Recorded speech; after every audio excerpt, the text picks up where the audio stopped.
Hello everyone, I'm Greg Otto with FedScoop TV, and we're here at the Security Innovation Summit, and I'm talking with the White House's Cybersecurity Coordinator, Michael Daniel. Michael, thanks for taking some time out of what I'm sure is a busy schedule to talk with us today. You're quite welcome. Talk to me about what you think the #1 disruptor is as far as the security challenges for the federal government or maybe the nation as a whole. So I would say there are really two big disruptors that I would identify. One is the development of the Internet of Things, right, and the proliferation of the threat surface to more than just the world of wired desktops. That we thought cybersecurity in that area was tough. Now we're going to do it in the big data mobile cloud, right, with hundreds of thousands of billions of devices hooked up, of different kinds of devices.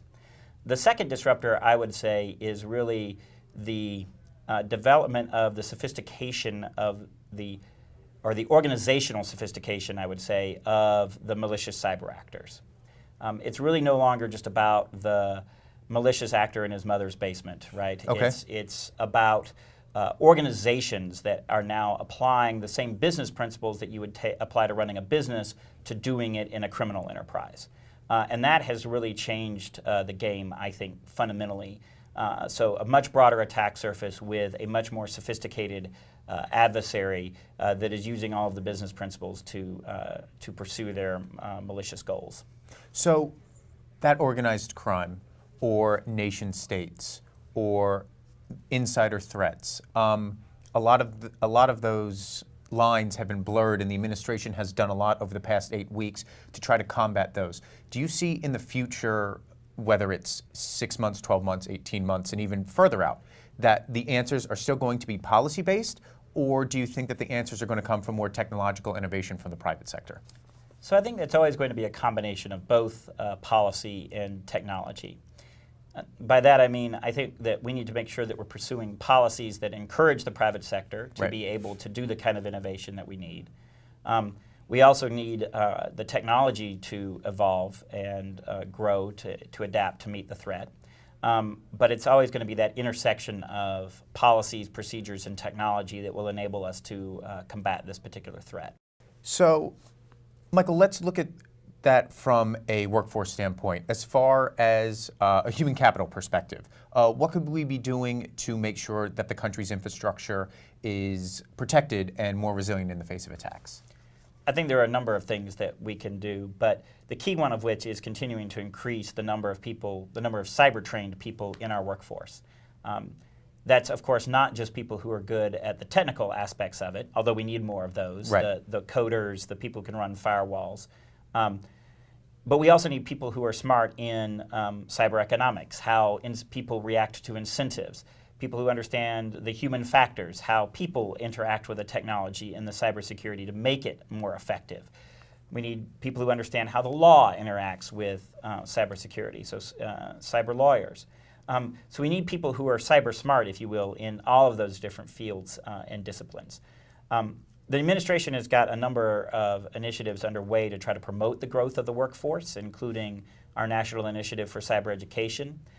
Scholarship for Service is a piece of that to help pay for higher education in return for some service.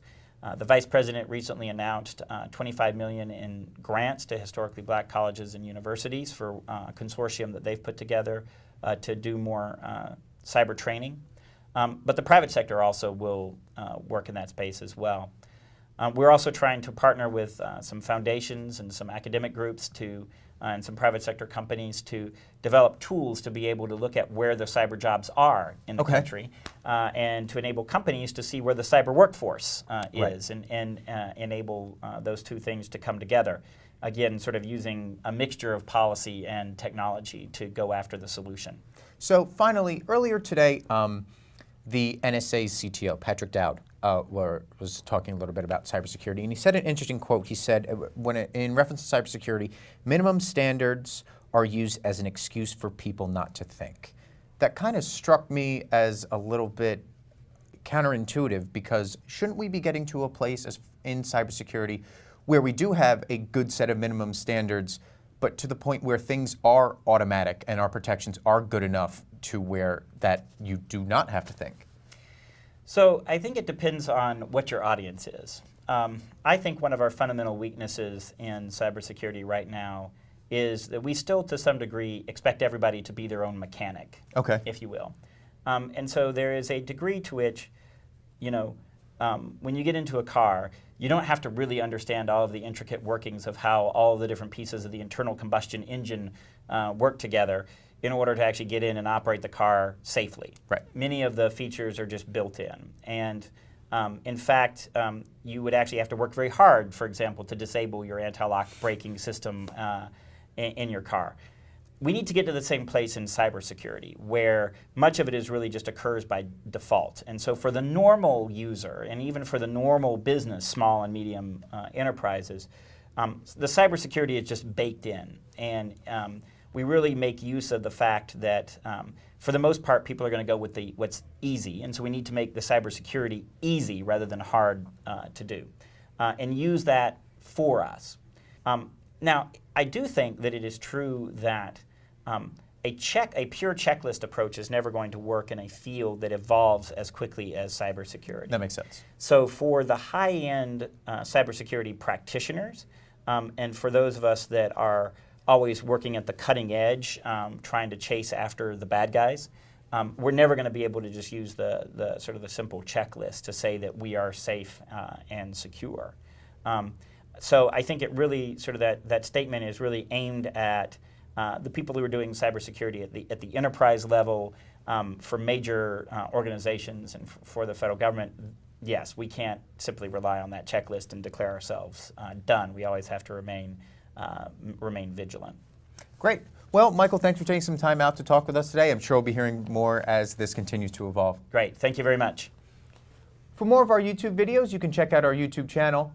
And as always, check out FedScoop.com. I'm Greg Otto. Thanks for watching.